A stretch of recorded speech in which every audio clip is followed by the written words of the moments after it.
قافلہ گیلان سے بغداد کی طرف رواں دواں تھا۔ جب یہ قافلہ ہمدان شہر سے روانہ ہوا تو جیسے ہی جنگل شروع ہوا، ڈاکوؤں کا ایک گروہ نمودار ہوا اور قافلے والوں سے مال و اسباب لوٹنا شروع کر دیا۔ اس قافلے میں ایک نوجوان بھی تھا۔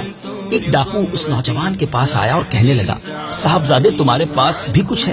نوجوان بولا، میرے پاس 40 دینار ہیں جو کپڑوں میں سلے ہوئے ہیں۔ ڈاکو نے کہا، صاحبزادے مذاق نہ کرو، سچ سچ بتاؤ۔ نوجوان نے بتایا، میرے پاس واقعی 40 دینار ہیں، یہ دیکھو میری بغل کے نیچے دیناروں والی تھیلی کپڑوں میں سلی ہوئی ہے۔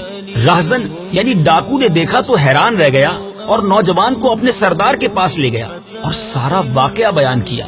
سردار نے کہا، نوجوان کیا بات ہے، لوگ تو ڈاکوؤں سے اپنی دولت چھپاتے ہیں مگر تم نے سختی کیے بغیر اپنی دولت ظاہر کر دی۔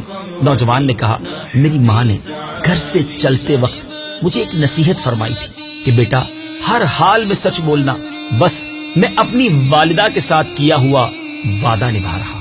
نوجوان کا یہ بیان تاثیر کا تیر بن کر ڈاکوؤں کے سردار کے دل میں پیوست ہو گیا۔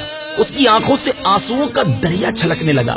وہ کہنے لگا، صاحبزادے تم کس قدر خوش نصیب ہو کہ دولت لٹنے کی پرواہ کیے بغیر اپنی والدہ کے ساتھ کیے ہوئے وعدے کو نبھا رہے ہو، اور میں کس قدر ظالم ہوں کہ اپنے خالق و مالک کے ساتھ کیے ہوئے وعدے کو پامال کر رہا ہوں اور مخلوق خدا کا دل دکھا رہا ہوں۔ یہ کہنے کے بعد وہ ڈاکوؤں کا سردار اپنے ساتھیوں سمیت سچے دل سے تائب ہو گیا اور لوٹا ہوا سارا مال، جی ہاں صرف اس نوجوان کا مال نہیں بلکہ پورے قافلے والوں کا مال واپس کر دیا۔ اے میرے بیچ اسلامی بھائیوں، آپ جاننا چاہیں گے یہ کون نوجوان تھا جو جوانی کے عالم میں اس قدر سچ بولنے والا اور اپنی ماں سے کیے ہوئے وعدے کی پاسداری کرنے والا تھا؟ کہ نوجوان کوئی اور نہیں، آسمان ولایت کے چمکتے ہوئے تارے، جی ہاں پیران پیر، پیر دستگیر سیدی غوث اعظم شیخ عبد القادر جیلانی رضی اللہ تعالی عنہ تھے۔ یہ آپ ہی کی نوجوانی کا واقعہ ہے کہ آپ کی والدہ نے آپ سے سچ بولنے کا وعدہ لیا تھا اور آپ نے اس وعدے کو نبھایا۔